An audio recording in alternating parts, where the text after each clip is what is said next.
ఒక female pregnant అయినప్పుడు embryo వెళ్ళి ఈ అంటుపొర లేదా ఎండోమెట్రియంలో ఇంప్లాంట్ అవుతుందన్నమాట.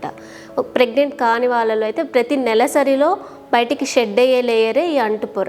ఫీమేల్ నార్మల్ 30 days మెన్స్ట్రువల్ సైకిల్లో ఫస్ట్ 15 daysలో ఈస్ట్రోజన్ సపోర్ట్తో ఈ అంటుపొర పెరిగి తర్వాత ప్రొజెస్ట్రాన్ సపోర్ట్తో కొంతవరకు సస్టైన్ అయ్యి తర్వాత ప్రొజెస్ట్రాన్ విత్డ్రా అయినప్పుడు అంటే ప్రొజెస్ట్రాన్ లెవెల్స్ తగ్గినప్పుడు పీరియడ్ బ్లీడింగ్లో షెడ్ అవుతుంది. ఈ ఈస్ట్రోజన్ సప్లిమెంటేషన్ అంటే ఈస్ట్రోజన్ సెక్రెషన్ బాడీలో ఎక్కువగా ఉన్నా లేదంటే ప్రొజెస్ట్రాన్ సరిపడినంత లేనప్పుడు ఈ ఎండోమెట్రియల్ హైపర్ప్లేషియా వచ్చే అవకాశం ఉంటుంది. నెలసరి ఎక్కువ అవుతున్నప్పుడు గర్భాశయం నుంచి అంటుపొర అంటే లోపల ఎండోమెట్రియం లేయర్ని బయాప్సీ తీసి టెస్ట్కి పంపిస్తే ఎండోమెట్రియల్ హైపర్ప్లేషియా అనే రిపోర్ట్ వస్తుంది. దీని గురించి ఇప్పుడు మనం తెలుసుకుందాం. ఈ ఎండోమెట్రియం లేదా అంటుపొర ఏంటంటే ఫీమేల్ మెన్స్ట్రువల్ సైకిల్లో ఎవ్రీ సైకిల్లో షెడ్ అయ్యే లేయర్ అండ్ ప్రెగ్నెంట్ అయ్యేటప్పుడు ఎంబ్రియో ఇంప్లాంట్ అయ్యే లేయర్ కూడా ఇదే అన్నమాట. ఎండోమెట్రియల్ హైపర్ప్లేషియాలో 2 రకాలు ఉంటాయి. ఒకటి సింపుల్ హైపర్ప్లేషియా విత్ ఎటిపియా అంటే అబ్నార్మల్ లుకింగ్ సెల్స్ ఉంటాయి, ఎక్కువ సెల్స్ ఉంటాయి, ఇది క్యాన్సర్గా మారే అవకాశం ఎక్కువ అన్నమాట. ఇంకొకటి సింపుల్ హైపర్ప్లేషియా వితౌట్ ఎటిపియా అంటే నార్మల్ లుకింగ్ సెల్స్ ఎక్కువ ఉంటాయి, ఇది కూడా క్యాన్సర్ ప్రోగ్రెస్ అవుతుంది but not as much as with atypia అనమాట.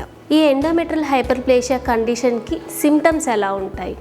వాళ్ళలో అబ్నార్మల్ మెన్స్ట్రువల్ సైకిల్స్ ఉంటాయి అంటే పీరియడ్ అప్పుడు ఎక్కువ బ్లీడింగ్ అవ్వడము లేదంటే పీరియడ్ మధ్యలో బ్లీడ్ అవ్వడం అంటే ఒక పీరియడ్కి ఇంకో పీరియడ్కి మధ్యలో బ్లీడ్ అవ్వడము లేదంటే మెనోపాస్ వచ్చిన వాళ్ళలో అయితే మెనోపాస్ వచ్చిన తర్వాత స్పాటింగ్ కనిపించడము లేదంటే అసలే పీరియడ్ రాకుండా పోవడము ఇలాంటి సిమ్టమ్స్ ఉంటాయన్నమాట.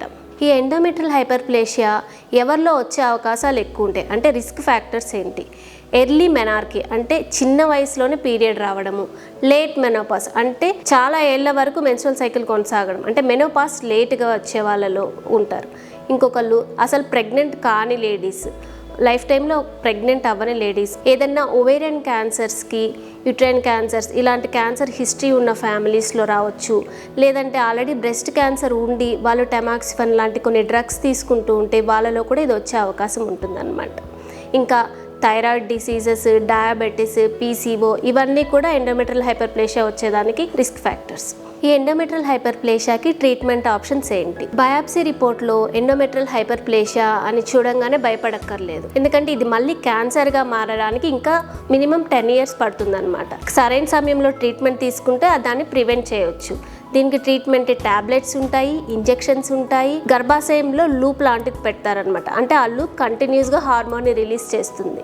సో ఈ ట్రీట్మెంట్స్ తీసుకోవడం వల్ల మనం సేఫ్ జోన్లో ఉండొచ్చు.